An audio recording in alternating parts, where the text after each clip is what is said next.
Pas en non. Quelques mots d'introduction, parce que je trouve que l'histoire de l'ocytocine et de la vasopressine, vous verrez hein, que ce sont deux molécules très très proches et elles ont vécu à peu près la même histoire, au moins au début. Vous allez voir que c'est important parce que ça vous parle de la manière de faire de la science, et je crois que l'expérience récente de la pandémie de Covid a remis au goût du jour la discussion, en tout cas a ramené dans les médias et dans l'actualité la discussion sur ce que devrait être la science et sur l'importance des connaissances et des avancées scientifiques avant même qu'on puisse en voir les applications. Donc, nous allons remonter il y a très longtemps pour vous parler donc de deux neurohormones qui sont très proches, qui s'appellent l'ocytocine et la vasopressine, pardon, chez les mammifères. Et ces deux hormones sont toutes deux sécrétées au niveau de l'hypophyse postérieure, que vous voyez ici. L'hypophyse postérieure, c'est la partie postérieure de la glande hypophyse, qui est située à la base du cerveau, comme vous pouvez le voir ici chez l'homme. Et ces deux neurohormones sont sécrétées dans le sang à ce niveau-là par deux groupes de noyaux de l'hypothalamus, qui est le grand régulateur hormonal du cerveau, qui sont Carole, aussi… Carole, Oui, Carole, oui. tes slides ne changent pas là. Tu es toujours Ah, sur la première. zut. Ouais. Je ne sais pas pourquoi ça se met en pause, le partage de l'écran.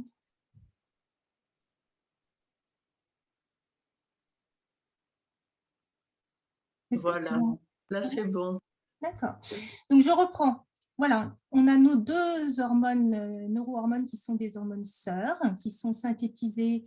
Alors, vous verrez qu'il n'y a pas que là, hein, mais dans le cerveau, elles sont synthétisées au niveau de l'hypothalamus, hein, qui est le grand chef d'orchestre des régulations neurohormonales et hormonales de manière générale, qui est situé à la base du cerveau ici. Oups.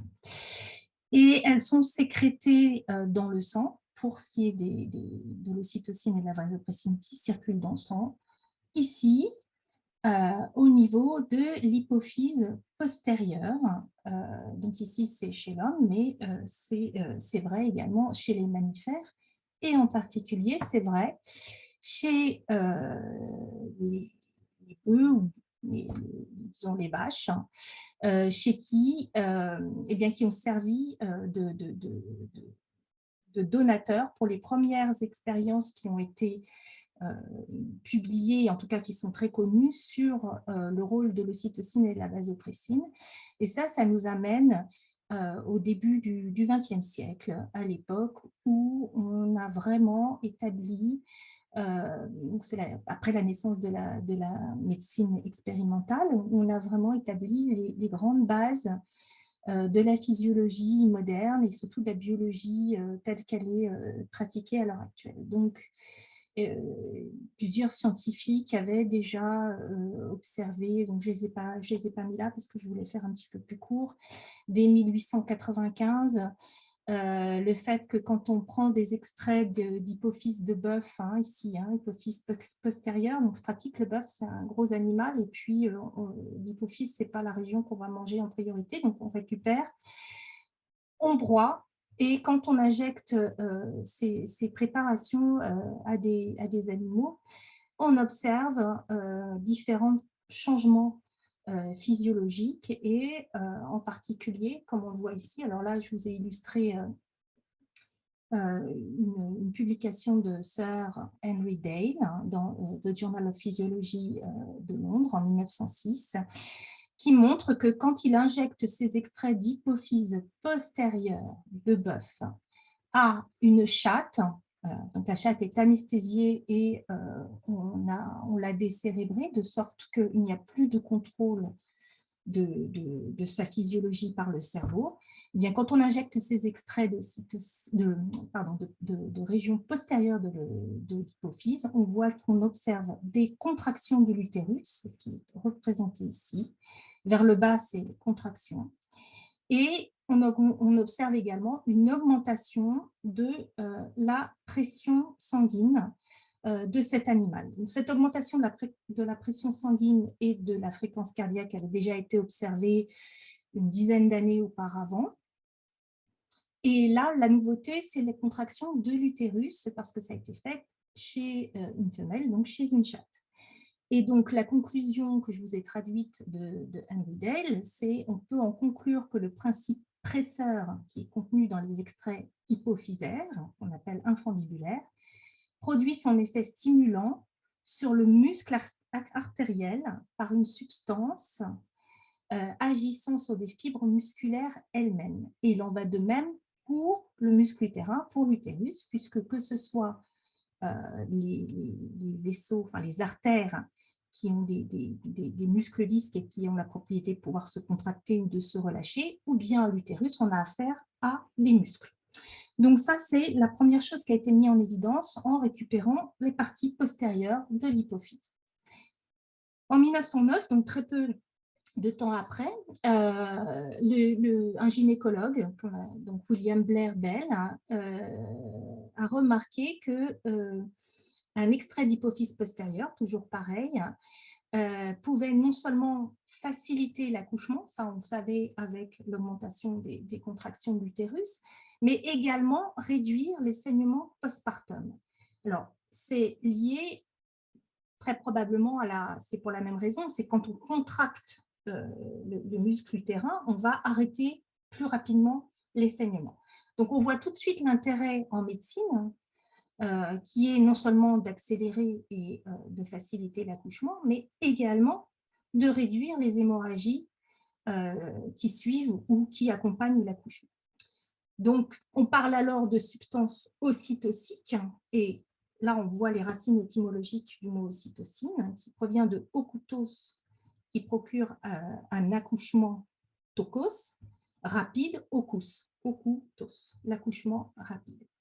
Et William Blair Bell appelle cet extrait d'hypophyse postérieure, qui va pouvoir être utilisé en clinique humaine, l'infundibuline, simplement parce que cette zone ici, eh bien, elle est en forme d'entonnoir, c'est une zone qui contient l'hypophyse, et on appelle ça en fait l'infundibulum. Alors, il y a d'autres infundibulums dans le corps, en dehors du cerveau. Ici, c'est l'infundibulum hypophysaire en forme d'entonnoir.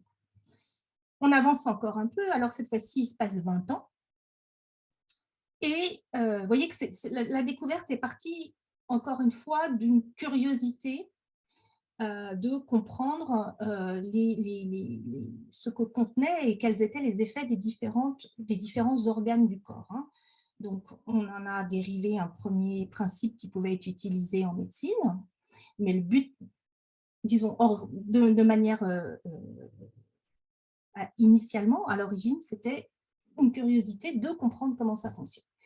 1928, on arrive chez Parke Davis, qui est une compagnie, on va dire, chimique ou pharmaceutique privée, et Oliver Kamm et son équipe, qui, avec des procédés de séparation assez originaux des composés chimiques, isolent deux substances différentes dans l'infundibuline. Jusqu'à présent, on savait que la partie postérieure de l'hypophyse contenait une substance qu'on appelait l'infundibuline avec des propriétés, et là, Oliver Kamm et son équipe arrivent à séparer, isoler deux substances actives, c'est ce que je vous ai illustré ici.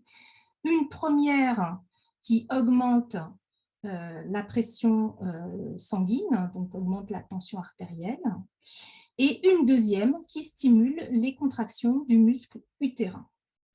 Il explique encore plus loin que la première, qui augmente la pression sanguine, contient un principe pressor, c'est-à-dire qui augmente la pression pure. Il appelle ça la bêta-hypophamine. Et la seconde a un principe ocytocique, donc rappelez-vous, ocytocique qui favorise la naissance. Et il appelle ça l'alpha-hypophamine.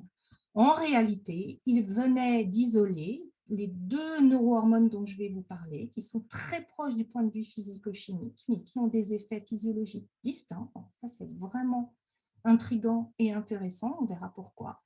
L'ocytocine et la vasopressine, qu'on appelle encore hormone antidiurétique, parce qu'elle bloque la diurèse. Excusez-moi, je vais mettre mon téléphone sur silencieux.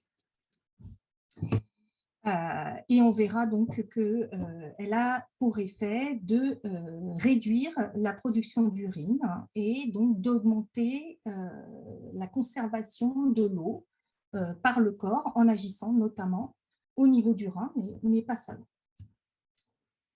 Nous avançons encore dans le temps et nous allons rencontrer deux personnes qui ont été les premiers dans les analyses de ce qu'on appelle et la caractérisation de ce qu'on appelle les peptides. Les peptides, ce sont des petits morceaux de protéines. Donc, les protéines, c'est comme de grands colliers de perles. Chaque perle individuellement s'appelle un acide aminé. Ceux qui s'intéressent à la nutrition ont déjà dû en entendre parler. Ces acides aminés s'assemblent en chaîne avec des réactions chimiques qui sont bien connues. Quand les chaînes sont petites, on parle de peptides. Quand les chaînes sont grandes et peuvent adapter des structures en 3 dimensions, on parle de protéines.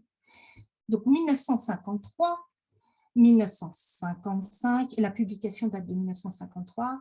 On a donc Roger Acher, la publication est avec Jacqueline Chauvet, qui publie la structure de la vasopressine de bœuf, et Vincent Duvigneau et son équipe qui publie la séquence de l'ocytocine et qui la synthétise pour la première fois. Donc, il a reçu le prix Nobel en 1955, ce qui n'a pas été le cas de Roger Acher, et les deux se sont livrés une compétition assez forte, assez fervente, et je vais vous montrer sur la diapo d'après une lettre à ce sujet. Donc, Roger Acher va ajouter à ces découvertes qui sont déjà fabuleuses, parce qu'elles donnent l'opportunité de produire ces neurohormones indépendamment disons, sans avoir à les extraire et à les purifier à partir d'animaux. Donc, ça permet quand même non seulement une production plus importante, mais également de s'affranchir du risque de transmission de maladies à cette occasion. Donc, Roger Acher, lui, il va aussi ajouter à ça la découverte du fait qu'il y a associé à ces deux neurohormones, et qui servent au moins à les transporter et probablement aussi à réguler leur activité, deux autres protéines qu'on appelle les neurophyses. Je n'ai pas le temps de vous expliquer tout ça. Ça, c'est juste pour vous montrer, grâce à Francine Acher, qui est la nièce de Roger Acher et que j'ai eu le plaisir de côtoyer au travail. Elle m'a fait parvenir, et je leur remercie vivement, des courriers qui se sont échangés. Donc ici, c'est une lettre de Fromageau à Acher en 1953. Donc, vraiment au moment où ont été publiées les premières séquences par Duvigneau de l'ocytocine. Acher, lui, a fait celle de la vasopressine. Et Fromageau, avec qui Acher a fait sa thèse, dans ses courriers, indique à Acher de se dépêcher, parce que Duvigneau, qui lui va avoir le prix Nobel, mais ça, il ne le savent pas encore, a les séquences, va les publier. Et donc, il dit à son ancien élève, dépêche-toi, publie ça. Et donc voilà, il y a eu toute une histoire de compétition. In fine, le prix Nobel est revenu à Duvigneau. Donc, si vous allez voir en ligne, vous verrez principalement le nom de Duvigneau. Mais les travaux d'Acher ont nettement contribué aussi aux connaissances à cette époque. Alors, on va avancer. À quoi ça sert, hein? On avance dans les connaissances, et le rôle le plus connu pour l'ocytocine, c'est le rôle dans l'accouchement et dans la lactation. Alors ici, on voit qu'au cours de la grossesse, qui dure à peu près 41 semaines, eh bien, le nombre de récepteurs, c'est-à-dire de sites, d'antennes sur lesquelles l'ocytocine va se lier et avoir ses effets physiologiques, le nombre de récepteurs dans l'utérus humain augmente au cours de la grossesse et atteint un pic juste avant la naissance, la date de la naissance théorique. Donc l'utérus se couvre de récepteurs à l'ocytocine pour pouvoir y répondre par des contractions intenses lors de la naissance.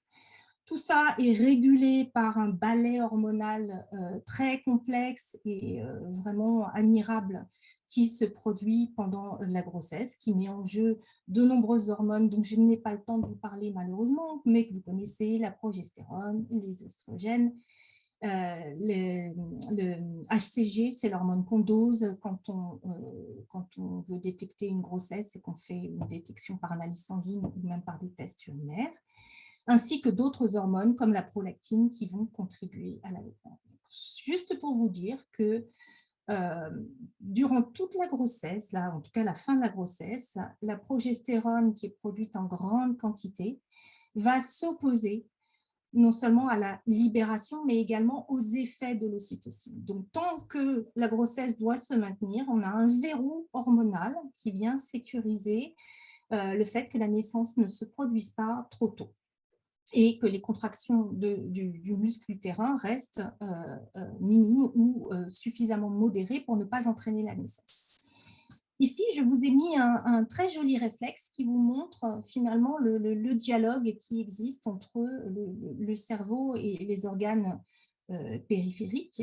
Par exemple, ici, le réflexe qu'on appelle réflexe de Ferguson, où le bébé qui, lors de la naissance, à chaque contraction, va avoir la tête qui va appuyer sur le col de l'utérus, eh bien, cet appui sur le col de l'utérus, grâce à des récepteurs sensoriels, des mécanorécepteurs qui vont sentir l'étirement et la pression au niveau du col de l'utérus, eh bien, ce bébé qui vient pousser à chaque contraction va déclencher un réflexe qui passe par la moelle épinière, relayé par le tronc cérébral, c'est une région qui est à la base du cerveau, et qui va stimuler la libération d'ocytocine dans le sang par l'hypothalamus. Cette ocytocine libérée va à son tour renforcer par un mécanisme de rétrocontrôle positif, feedback positif en anglais, il va renforcer les contractions utérines. Et donc, on a là une boucle qu'on appelle le réflexe de Ferguson et qui favorise et va entretenir l'accouchement qui s'est déclenché. Ici, vous voyez que les niveaux d'ocytocine dans le sang maternel, tout comme dans le sang de l'enfant, augmentent au moment de la naissance. Et ce que vous pouvez voir, c'est que c'est différent selon que la naissance se fasse par les voies naturelles ou par césarienne. Donc, en bleu, vous avez l'ocytocine dosée circulante dans le sang de l'enfant, en rouge ou rose, dans le sang de la mère, et on voit que quand la naissance a lieu par les voies naturelles, ici pour l'enfant, ici pour la mère, eh bien, on a une forte augmentation d'ocytocine au moment de la naissance, avec un décours, donc ça décroît dans les heures qui suivent la naissance.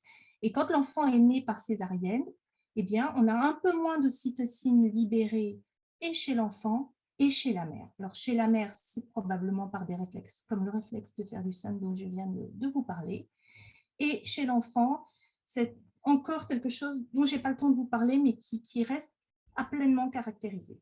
Toujours est-il que c'est important de savoir ça parce qu'on se demande finalement si, en sachant plus sur l'ocytocine et son rôle dans la naissance, s'il ne faut pas donner de l'ocytocine aux mères et aux petits quand il y a des naissances par césarienne, par exemple. Alors ça, c'est très débattu parce que j'espère qu'on va pouvoir voir ensemble assez rapidement que les effets sont positifs, mais aussi, quand les doses sont élevées, peuvent être négatifs. Donc, voilà. Vous voyez, là, encore une fois, on a un réservoir potentiel d'amélioration des traitements cliniques et du confort et des patients, que ce soit la mère comme l'enfant.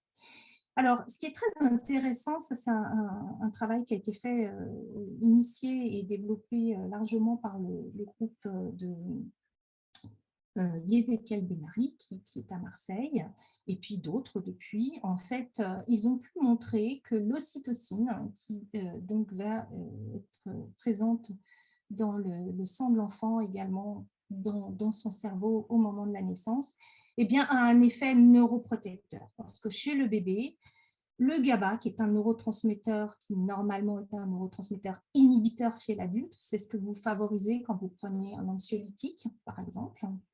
Eh bien, chez le nouveau-né, ce neurotransmetteur n'est pas inhibiteur, il est excitateur, il excite. Et donc, il a un risque d'endommager le cerveau s'il y a un problème lors de la naissance, comme privation d'oxygène, une hyperexcitation pour une raison ou pour une autre. Donc, l'ocytocine, ça c'est ce qui a été montré, ce que je vous montre ici, va temporairement, au moment de la naissance, inverser l'effet du GABA. C'est-à-dire que le GABA ne va plus être dépolarisant, il va devenir hyperpolarisant comme chez l'adulte. Et ça aurait un effet protecteur pour le cerveau, puisque là, c'est une expérience qu'on avait menée il y a quelques années, qui a été confirmée par d'autres, dans une région qu'on appelle le cervelet. Eh bien, le GABA, au moment de la naissance, ça c'est chez la souris, mais chez l'homme, il se pourrait fort bien que ce soit valable aussi, le GABA peut avoir un effet neuroprotecteur. Vous voyez ici à droite une petite tranche de cervelet qui a été cultivée sans qu'on bloque les récepteurs GABA. On voit qu'il y a très peu de petits points blancs, il y a très peu de neurones qui ont survécu. Et si on fait la même culture, donc on cultive une tranche de cerveau de cervelet de souris nouveau-né et qu'on bloque les récepteurs au GABA, on voit qu'on a une plus grande survie des neurones. Donc, il pourrait y avoir un effet neuroprotecteur de l'ocytocine pendant la naissance pour le cerveau du nouveau-né. On sait également qu'il a un effet antidouleur. Donc ça peut être intéressant aussi, à la fois pour la mère, bien entendu, mais pour le nouveau-né. Et je vais vous montrer encore d'autres réflexes qui montrent l'importance du couplage par ces neurohormones entre le cerveau et les autres organes, l'autre partie de la physiologie corporelle. Donc, par exemple, ici, chez le nouveau-né, le contact peau à peau ou alors l'odeur du sein de la mère ou le fait de stimuler la muqueuse de la bouche en tétant, par exemple, eh bien, ça déclenche d'autres types de réflexes qui sont relayés par ici une région qu'on appelle le noyau du tractus solitaire, à la base du cerveau, et qui va stimuler de nouveau l'hypothalamus pour faire libérer de l'ocytocine.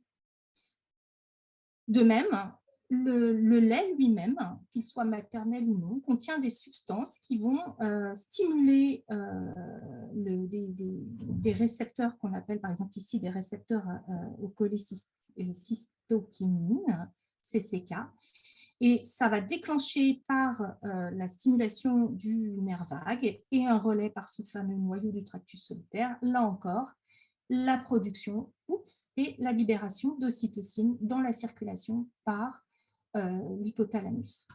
Donc ici, vous voyez, chez la mère, cette fois-ci, on a un réflexe aussi qui est lié à la succion du sein.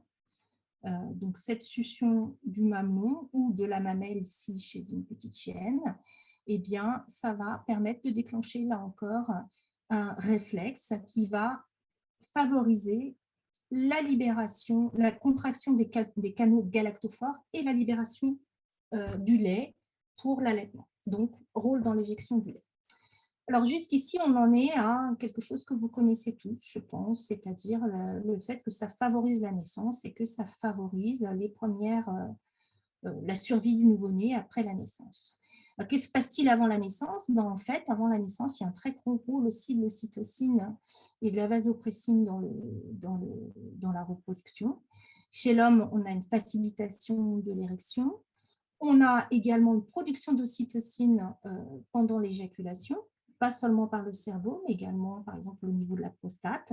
N'oubliez pas, ça va favoriser les contractions, donc ça contribue à l'éjaculation. Et ensuite, quand on a une dose plus importante, après l'orgasme ou pendant l'orgasme, eh bien ça, il va y avoir une libération d'ocytocine importante et ça contribue à la phase réfractaire, c'est-à-dire le fait qu'on ne puisse pas enchaîner un deuxième acte sexuel tout de suite. Chez la femme, il y a une contribution à l'excitation et ça favorise les contractions utérines qui ont longtemps été proposées comme un mécanisme qui va aider les spermatozoïdes à atteindre les trompes, ce qui est très contesté à l'heure actuelle. Et enfin, on a un effet anxiolytique. Alors peut-être qu'on a là l'explication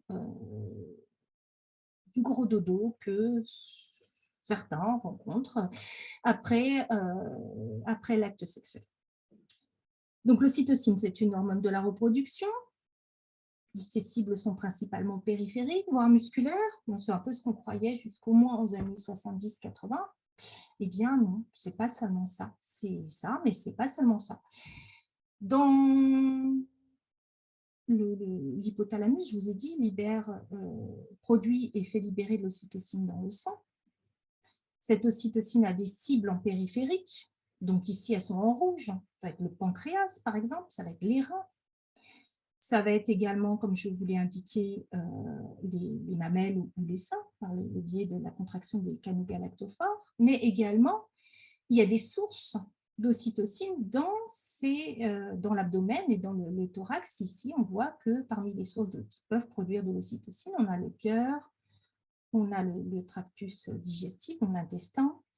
On a également les testicules, la prostate, la glande surrénale, le thymus, qui est important pour l'immunité, en particulier chez le jeune, mais aussi les ovaires, l'utérus en gestation, etc.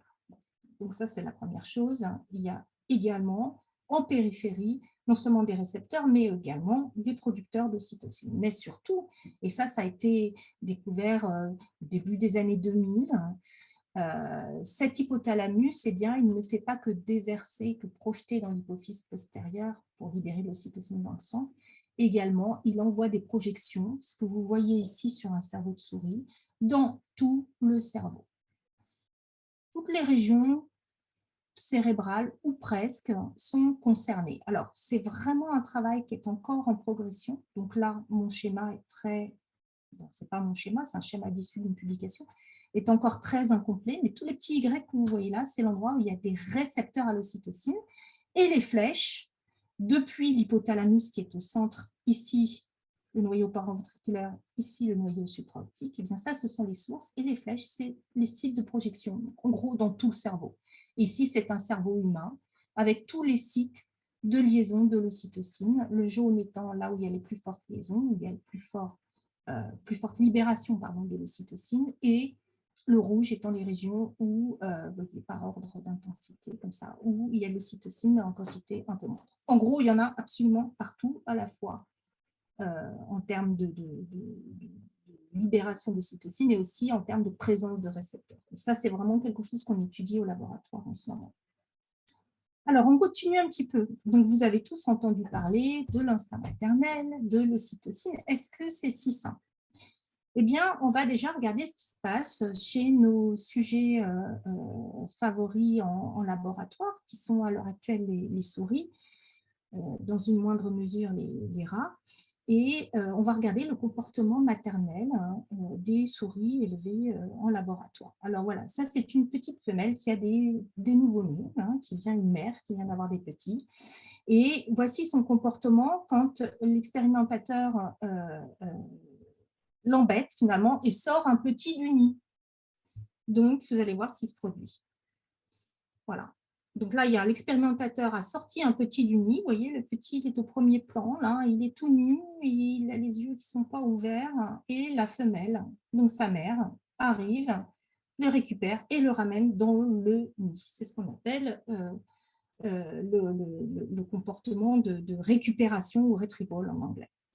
Alors, si on présente la même situation, mais cette fois-ci à une femelle qui n'a jamais eu de petits, donc on la met dans la même cage avec des petits qui ne sont pas les siens. Alors, voilà ce qui se passe. Non, ça, c'est pas bon, excusez-moi. Je vais avancer une diapo trop vite. Voilà, alors elle, je pense qu'elle a une réaction... Voilà, c'est manifestement, non seulement elle ne ramène pas, mais en plus, il y a des études qui montrent que c'est même dérangeant pour elle. Alors, que se passe-t-il maintenant si on prend cette même petite souris naïve qui n'a jamais eu de petit et on va par une méthode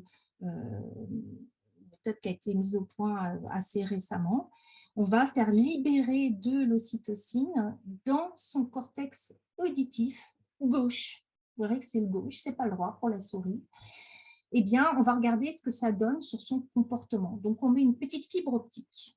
Et cette fibre optique, qu'est-ce qu'elle fait? Elle va apporter de la lumière dans le cortex auditif gauche qui a été modifié à l'aide de virus recombinants et de techniques de génie génétique, de sorte que quand la lumière est allumée au niveau de ce cortex auditif, eh bien, de l'ocytocine est libérée. Alors, voilà ce qui se passe quand on met de l'ocytocine avec la technique d'optogénétique dans le cortex auditif d'une petite souris qui est vierge, ou en tout cas qui n'a pas de petit, qui a un génie de petit. Voilà. Elle va avoir ce comportement de rapporter les petits au nid. Donc, ce qu'on peut dire, c'est que l'ocytocine est capable d'induire, quand on la libère au moins dans le cortex auditif gauche d'une souris qui n'a jamais eu de petit, le comportement de ramener les petits au nid. Alors maintenant, qu'est-ce qui se passe si on prend une petite femelle vierge comme ça et qu'on la fait cohabiter pendant plusieurs jours avec une mère et ses petits?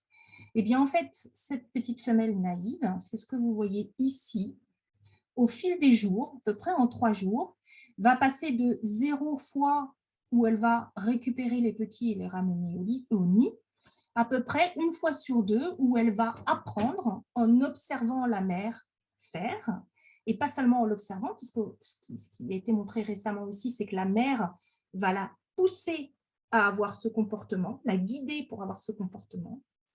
Eh bien, par un comportement d'observation ou de mimétisme et aussi sous guidage de la mère expérimentée, la petite souris naïve, ou en tout cas vierge, eh bien, va elle aussi, à peu près dans 1 cas sur 2, quand elle entend des petits criers qui sont séparés hors du nid, elle va les ramener au nid. Ce que vous voyez ici, là c'est un petit peu moins de 50% en moyenne. Alors, que se passe-t-il maintenant si on prend cette même souris vierge qu'on héberge avec une mère et qu'on libère de l'ocytocine dans son cortex auditif, soit en injectant de l'ocytocine directement dans le cerveau, soit avec la technique de la lumière, de l'optogénétique, comme je vous ai indiqué. Est-ce qu'on a toujours le même comportement qu'on observe en situation comme je vous ai montré là, c'est-à-dire par juste le fait de copier le comportement, ou est-ce qu'on va augmenter ce comportement une sorte de comportement maternel d'aller chercher les petits? Et la réponse est là. En fait, qu'on injecte de l'ocytocine directement dans le cerveau ou qu'on la fasse libérer par une technique plus spécifique, plus propre, qui est la technique d'optogénétique, eh bien, vous voyez qu'on va non seulement augmenter le nombre de fois où la petite femelle vierge va aller chercher les petits, mais également, vous voyez ici, on voit qu'on va accélérer ce processus en mettant de l'ocytocine spécifiquement et de façon très contrôlée dans le cortex auditif gauche. Donc, il se passe quelque chose dans ce cortex auditif sous l'influence de l'ocytocine, une sorte de plasticité qui sensibilise ce cortex au cri des petits.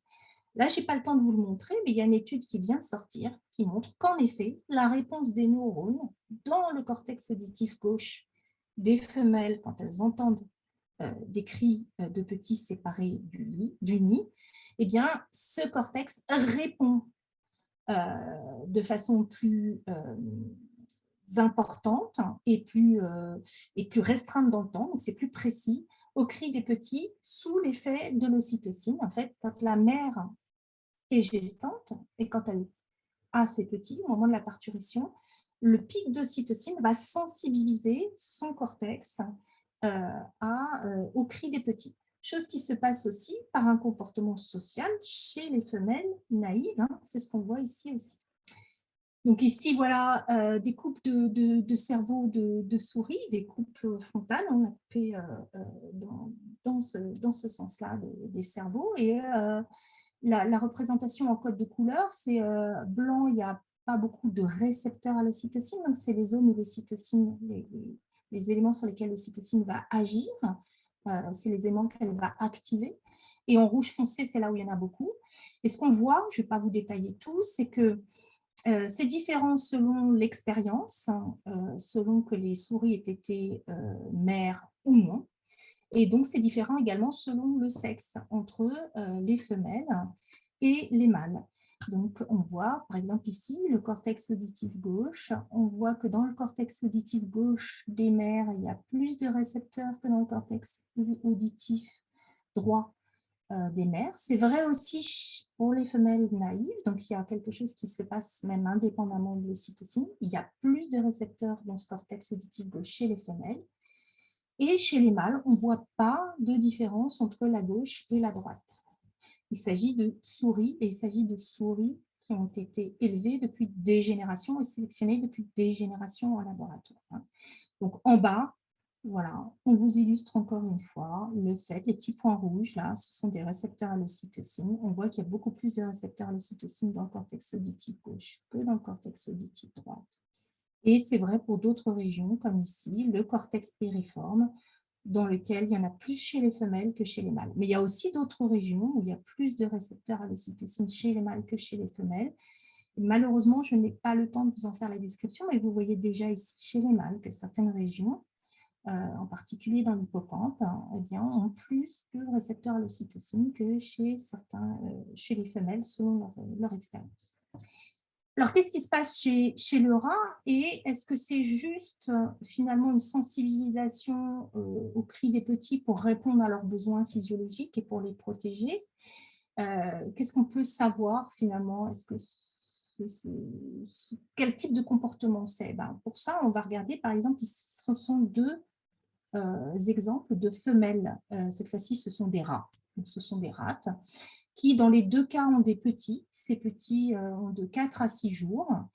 Et on les a conditionnés, ces petites femelles, de sorte que dans leur cage, ici, là, vous voyez au niveau du petit bout de papier vert, j'espère que vous voyez, et dans cette région-là, pour cette cage, là, on ne voit pas, eh bien, on a diffusé une odeur particulière. Et à chaque fois qu'on a diffusé cette odeur particulière, on a délivré à ces femelles des petits chocs électriques, de sorte que pour elles, cette odeur a été associée à quelque chose de dangereux, quelque chose qui fait mal. Cette femelle-là, elle a des petits qui ont 4 à 6 jours, mais ils ne sont pas dans sa cage. Cette femelle-là, elle a des petits qui ont 4 à 6 jours, ils sont dans sa cage et ils sont dans son nid. Son nid est ici. Et vous allez voir, il faut regarder les deux en même temps, la différence de comportement quand on diffuse l'odeur. On fait venir l'odeur sur la partie droite de la cage et regardez. Si la femelle n'a pas de petits, en fait, elle ne bouge pas. Elle va subir passivement l'arrivée de l'odeur. Si la femelle a des petits, au contraire, c'est ce qu'on voit sur la droite, de façon très active, elle va essayer de réunir tous les copeaux de sa litière pour bloquer l'arrivée de l'odeur et de mettre les petits et leur nid, de les déplacer à l'opposé. Donc voilà, ça c'est un comportement qui est un comportement en quelque sorte défensif, en tout cas, qui montre que effectivement, le fait d'avoir des petits et la présence des petits, ce n'est pas seulement le fait de venir d'avoir des petits ou d'être allaitante, change le comportement de ces femelles. Alors, qu'en est-il maintenant des pères? Qu'est-ce qu'il en est du lien filial? Pas forcément biologique d'ailleurs.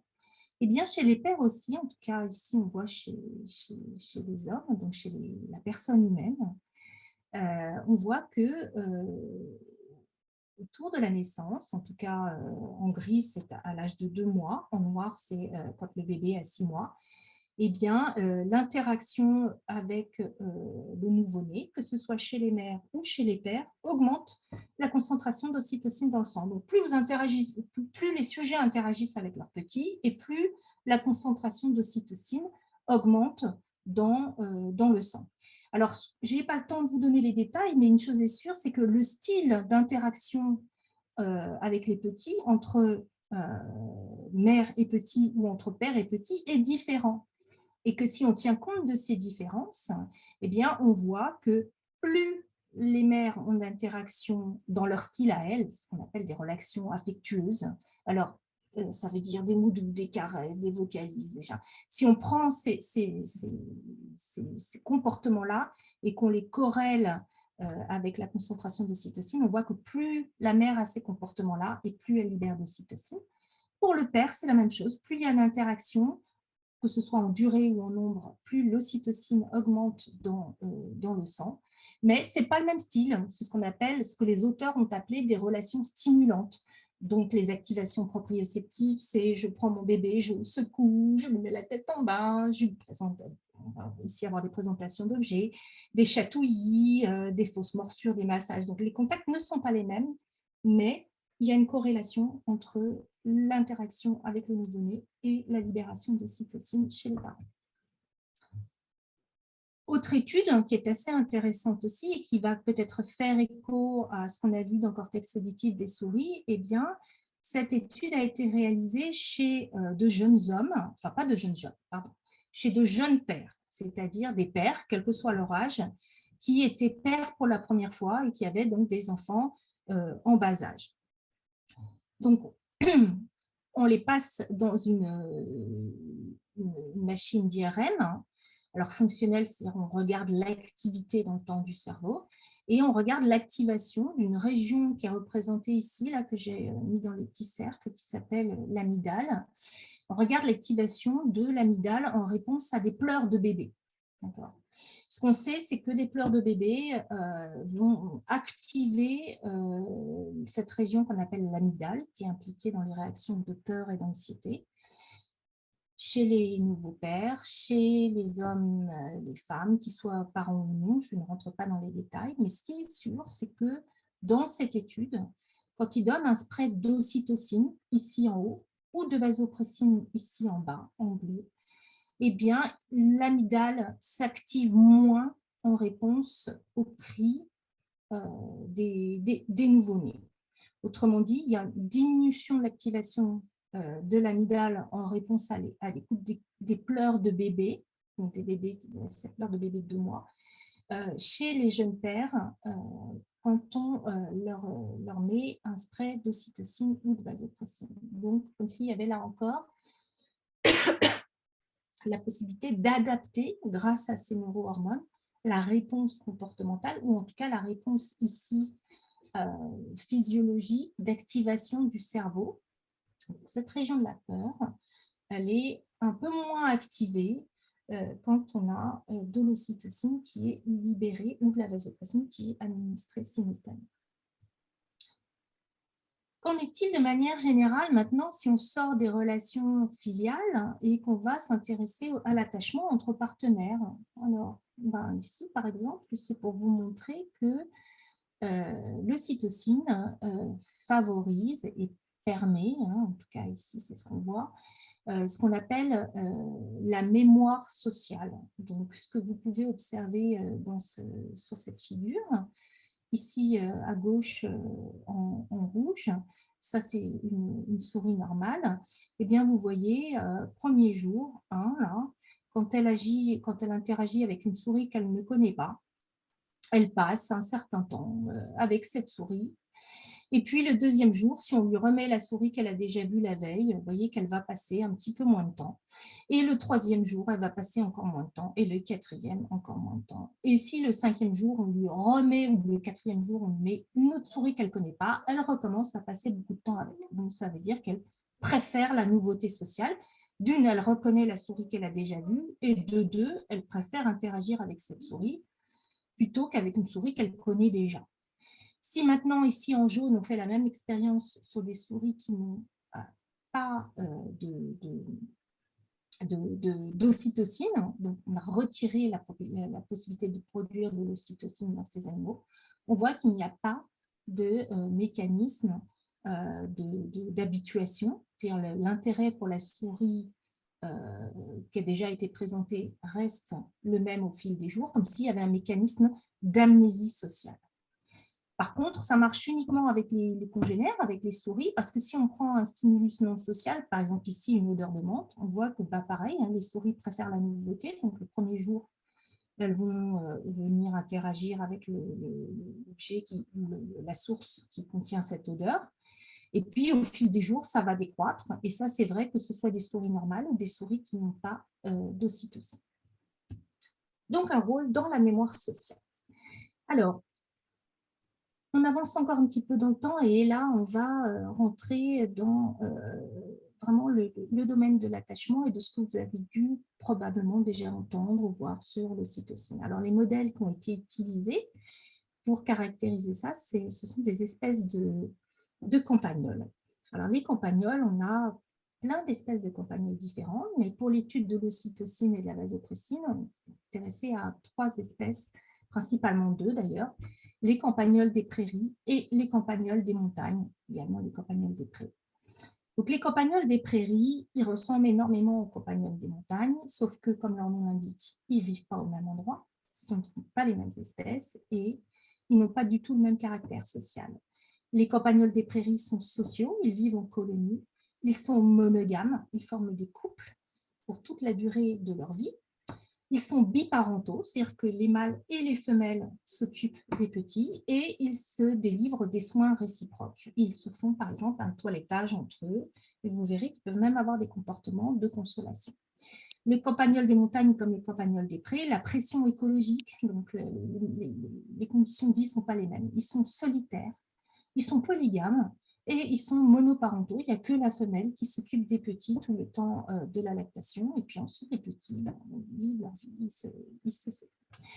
Donc, c'est sur ces animaux-là, les campagnols des prairies, que Sue Carter, que j'ai eu la grande chance de rencontrer il n'y a pas très longtemps en Israël, dans une conférence sur les hormones neurohypophysaires, Sue Carter, qui travaille aux États-Unis, a développé le concept de monogamie sociale. Qu'est-ce que ça veut dire? Ça veut dire qu'en fait, chez ces campagnols des prairies, qui ont un partenaire, toujours le même, pour la durée de leur vie, si on regarde le patrimoine génétique de leurs petits, on se rend compte que cette fidélité, elle est sociale, mais elle n'est pas sexuelle. C'est-à-dire que dans la descendance d'un couple, eh bien, il y a des petits qui ne sont pas toujours du même père, et c'est même pas rare. Donc, ça veut dire que si un petit campagnol des prairies mâles passe dans le coin, eh bien, il va pouvoir éventuellement se rapprocher d'une femelle qui est là et lui faire des petits. Donc, c'est très important parce que c'est ce concept de monogamie sociale qui va, j'espère, commencer à nous faire prendre de la distance avec des considérations morales pour vraiment nous rapprocher plus de considérations écologiques et biologiques. Alors, comment on va tester finalement la fidélité ou en tout cas la préférence sociale pour le partenaire? En fait, c'est très simple. On fait cohabiter un mâle et une femelle campagnole des prairies pendant quelques temps.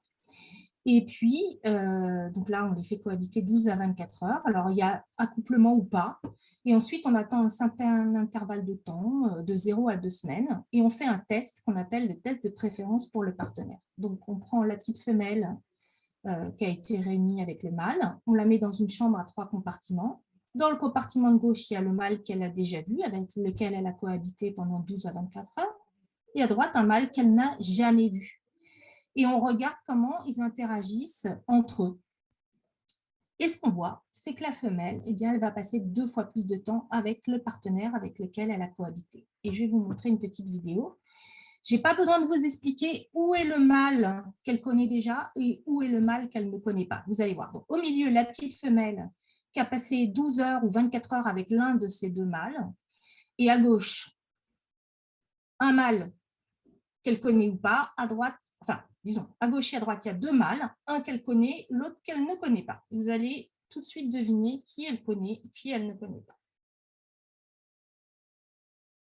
Vous voyez les vidéos, j'espère. Voilà. Donc ça, c'est le mâle de droite. Petite visite. Le mâle de gauche. C'est celui-là que je connais. Comment? J'espère que vous aurez deviné que le mâle qu'elle connaît, eh bien, c'est le mâle de gauche. Donc, c'est un test qui est assez facile à faire et qui marche plutôt bien. Donc, c'est comme ça qu'on regarde la préférence pour le partenaire. Alors, si on regarde le cerveau de ces petites bêtes, hein, ici à gauche, il y a une coupe de cerveau des campagnols des prairies, ceux qui sont monogames socialement et qui sont très sociaux. Et puis là, les campagnols des montagnes qui sont polygames et très peu sociaux. Donc ces petits cerveaux, on les a coupés et on regarde l'endroit où se fixe l'ocytocine quand on applique de l'ocytocine radioactive. C'est pour ça qu'elle apparaît noire. C'est un petit peu le même principe que les radios que vous faites pour visualiser les os, par exemple, ou les zones denses. Là, on est en négatif. Donc, les zones noires sont les zones qui lient beaucoup l'ocytocine et les zones claires, celles qui lient très peu l'ocytocine.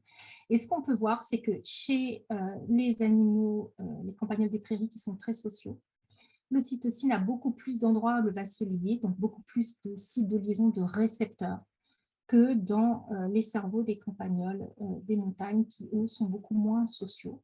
Et en particulier les régions qui sont importantes pour la sociabilité, mais aussi ce qu'on appelle le plaisir et les circuits de récompense, comme le noyau accumbens, par exemple.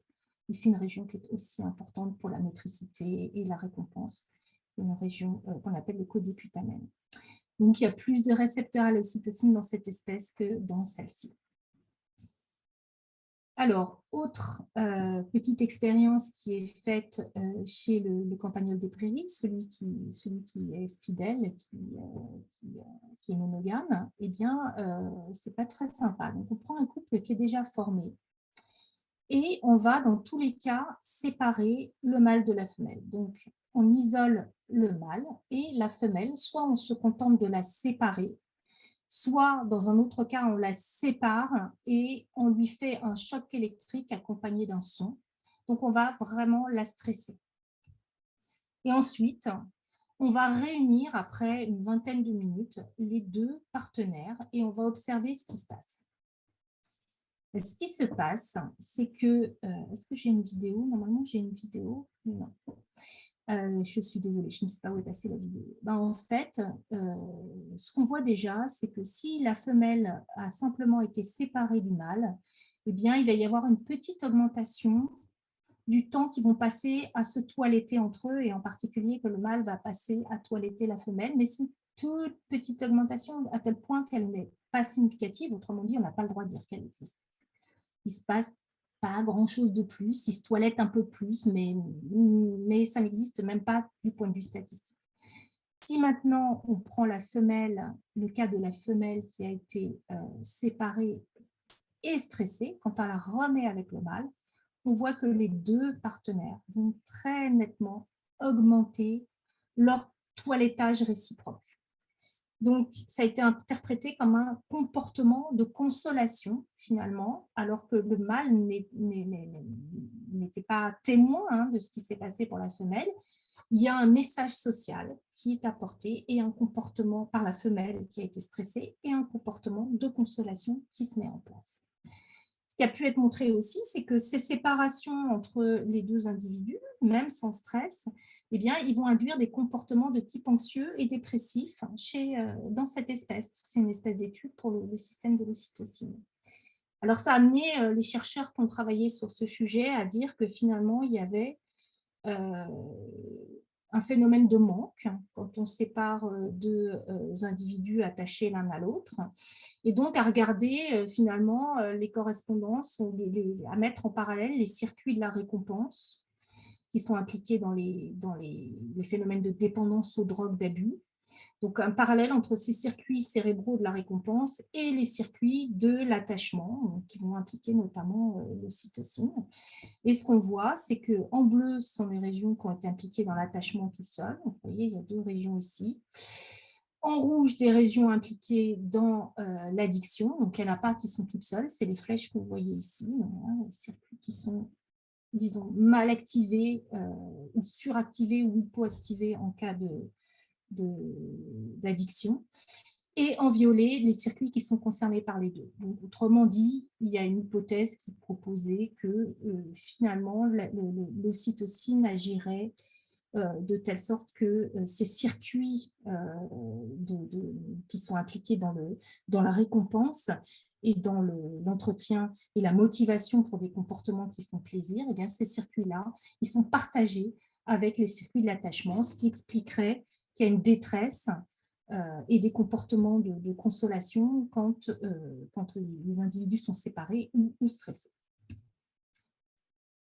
On avance un petit peu parce que ça, c'est quelque chose que vous allez pouvoir lire partout. Mais finalement, comment ça marche, ça? Est-ce que c'est vraiment quelque chose de positif s'il y a des valeurs culturelles, sociales, ou si on ne parle pas de valeurs pour les animaux, disons des cadres de référence sociaux,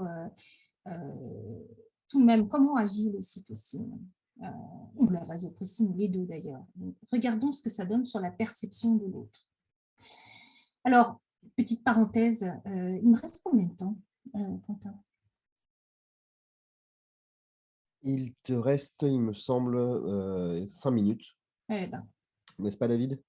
je suis trop bavarde. C'est ça. Alors, c'est juste pour vous montrer que dans une région de notre cerveau qu'on appelle l'amygdale, donc je l'ai montré tout à l'heure, hein, c'est une région qui est très impliquée, notamment pour les réactions de peur, ou en tout cas de se mettre en alerte. Eh bien, dans ces régions-là, il y a des neurones qui sont capables de détecter finalement, qui vont s'activer quand ici c'est un singe, regarde dans les yeux d'un autre singe. Donc, le petit bruit que vous allez entendre, c'est le neurone qui s'active. Hein. C'est une façon qu'on a à chaque fois que le singe qu'on est en train d'enregistrer regarde l'écran et qu'il regarde l'écran sur lequel il voit son autre singe, hein, un congénère, à chaque fois qu'il regarde dans ses yeux, eh bien, ces neurones vont s'activer plus qu'à l'état basal. Donc, ça, c'est la première chose. La deuxième chose, donc ça, c'est, vous voyez, il y a un petit singe qui est assis devant un écran, il a des électrodes, on enregistre ses neurones, on voit que ces neurones déchargent plus quand il regarde les yeux d'un autre. Mais plus fort encore, il y a des neurones qui vont décharger plus quand l'autre qui est sur l'écran, donc ici, par exemple, vous avez 3 autres singes, un mâle, une femelle et un petit, et bien quand eux regardent dans les yeux. Donc, il y a des neurones qui détectent quand un individu ou des individus vous regardent dans les yeux. Vous voyez, il ne se passe pas grand-chose parce que là, pour l'instant... alors, le petit point vert, c'est l'endroit où le singe qu'on est en train d'enregistrer regarde. Donc, il regarde dans les yeux. Bon, ça n'active pas tellement plus. Et là, maintenant, vous allez voir, voilà, les singes qui sont sur l'image, eh bien, le regardent. Et là, il y a des neurones qui vont répondre à ça. Donc, il y a des neurones qui détectent le contact visuel, notamment dans cette région qu'on appelle l'amygdale, mais pas seulement. Et ce qu'on a pu montrer, c'est qu'en fonction des espèces, donc en haut, vous avez le bonobo, en bas, c'est le chimpanzé, eh bien, quand on donne de l'ocytocine en spray nasal, on va augmenter le nombre de saccades, c'est-à-dire le nombre de regards portés en direction soit des yeux chez le bonobo, soit de la bouche chez le chimpanzé, d'accord? Donc, dans des régions qui ont des significations sociales très importantes, d'accord? L'ocytocine administrée en spray va favoriser finalement, va augmenter le nombre de fois et le temps durant lequel les bonobos regardent les yeux des autres bonobos ou les chimpanzés regardent la bouche des autres chimpanzés. Donc, il y a une augmentation du temps de fixation de l'attention portée finalement à des indicateurs sociaux chez l'autre et ça dépend des espèces. Chez l'homme, c'est principalement dirigé sur le regard, un peu comme chez Bonobo. Ce qu'on a montré aussi, c'est que quand on donne de l'ocytocine, eh bien, les gens sont plus capables, les participants sont plus facilement capables de détecter les émotions de la personne qui est en face d'eux. Donc ici, on présente un regard. Ils sont plus facilement capables de détecter les émotions juste en regardant les yeux, savoir si l'autre est joueur, rassurant, irrité, s'il s'ennuie. Si on donne un spray d'ocytocine, on est plus performant dans cette reconnaissance des émotions en regardant les yeux, ou en tout cas la zone des yeux d'un autre individu. Donc ça, c'est juste pour vous dire qu'il y a aussi un patrimoine de l'histoire personnelle qui va conditionner la concentration, en tout cas les quantités d'ocytocine qu'on peut détecter dans le sang, parce que quand il y a eu des abus des maltraitances pendant l'enfance, pas forcément des maltraitances physiques ou sexuelles d'ailleurs, eh bien, on voit que on peut observer qu'en moyenne, chez les individus, il y a moins d'ocytocine qui circule. Et là, je n'ai pas le temps de développer plus, mais c'est plastique. Hein.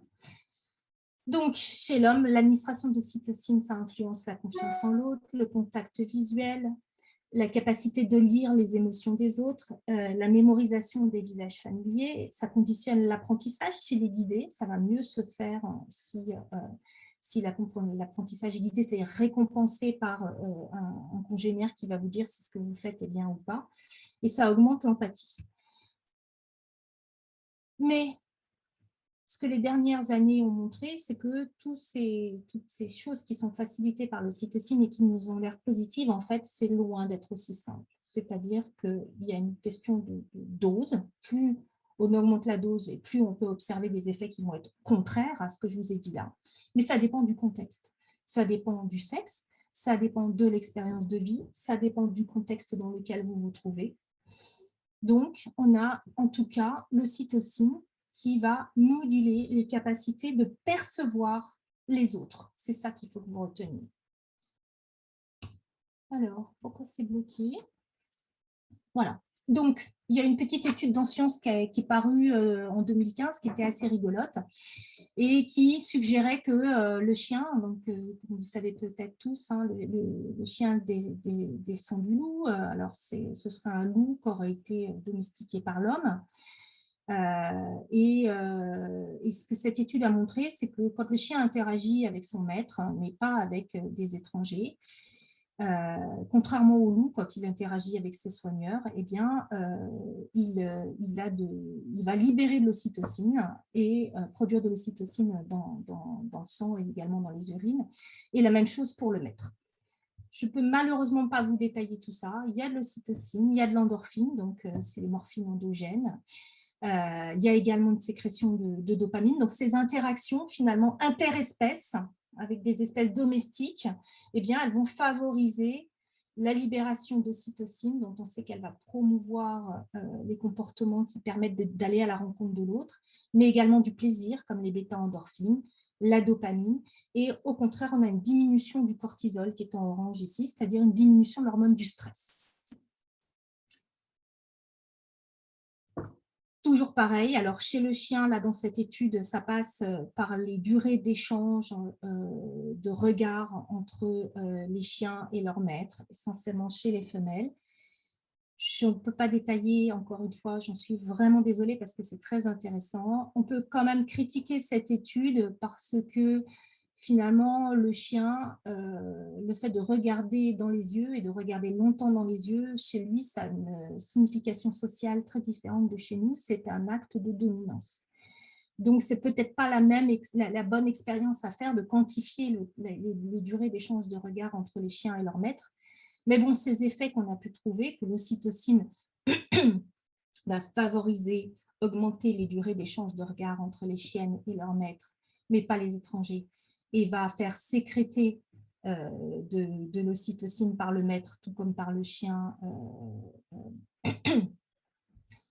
Ça existe chez les animaux, chez les chiens, mais on ne voit pas ça si la même chose est faite chez les loups et leurs soigneurs. On sort des mammifères. Je prends encore 5 petites minutes, je me dépêche.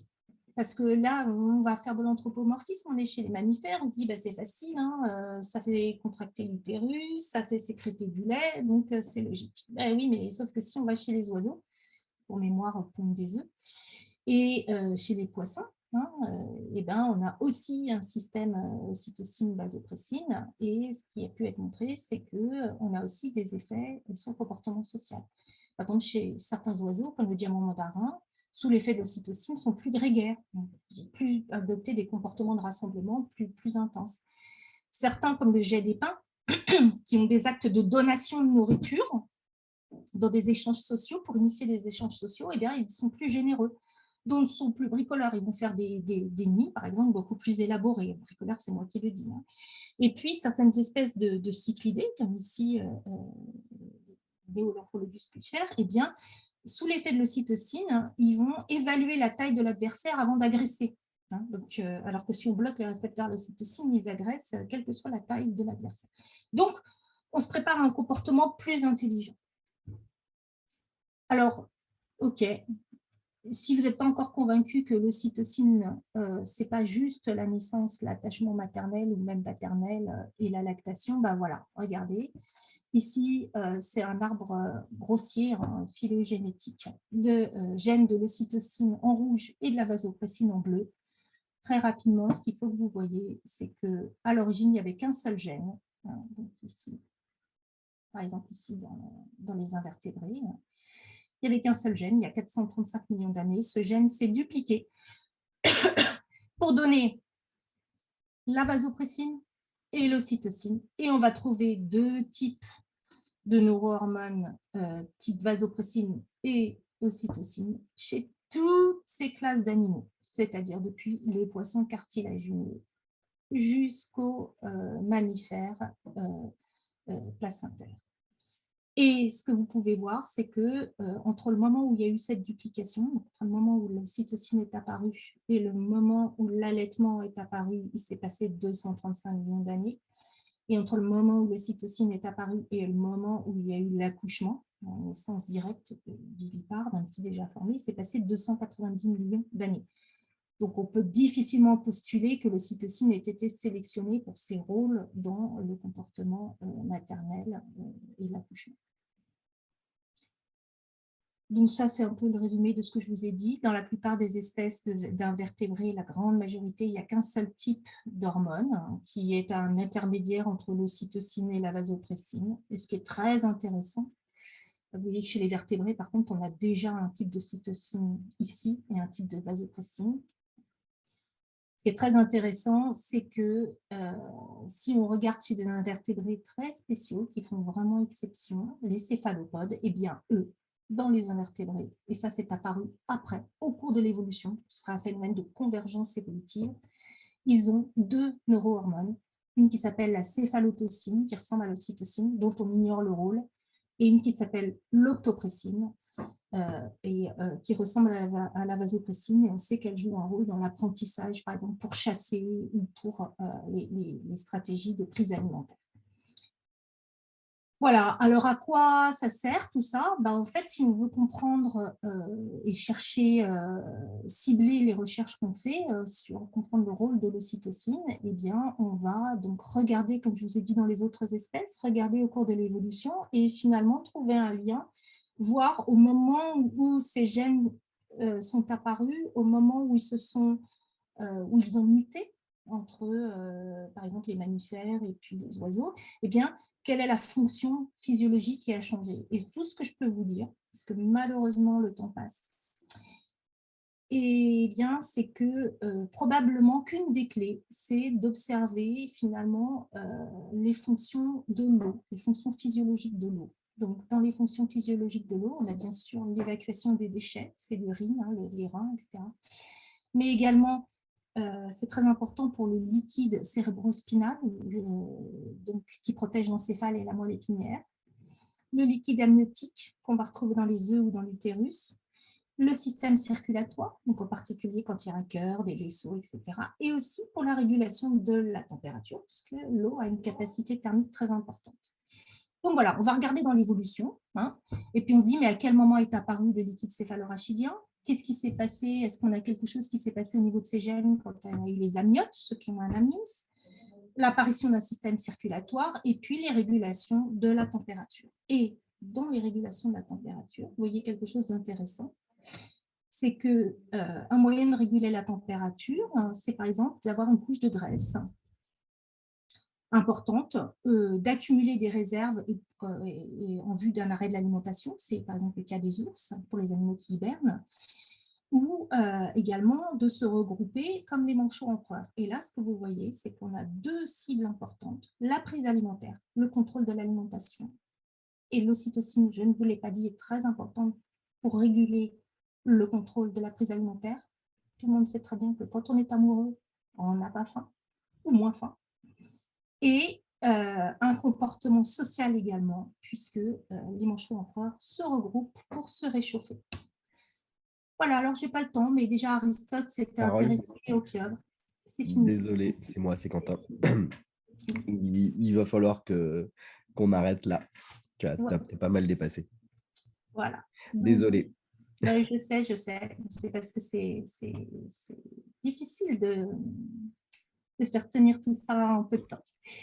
Voilà, donc juste la dernière diapositive pour vous dire que finalement, à l'heure actuelle, ce qu'on pense, c'est que l'ocytocine va permettre, tout comme la vasopressine, de moduler votre perception sensorielle de sorte que vous êtes plus prompt à détecter les stimuli sensoriels, euh, par exemple sociaux, ou les stimuli sensoriels qui vont vous donner accès à la nourriture, aux partenaires, aux échanges, etc. Et que ça dépend de votre espèce, de votre clade, de votre milieu écologique, etc., etc. Voilà, je vous remercie. J'espère que je n'ai pas trop perdu de gens au cours de route. Et si ce n'est pas le cas, je vous remercie beaucoup pour votre attention.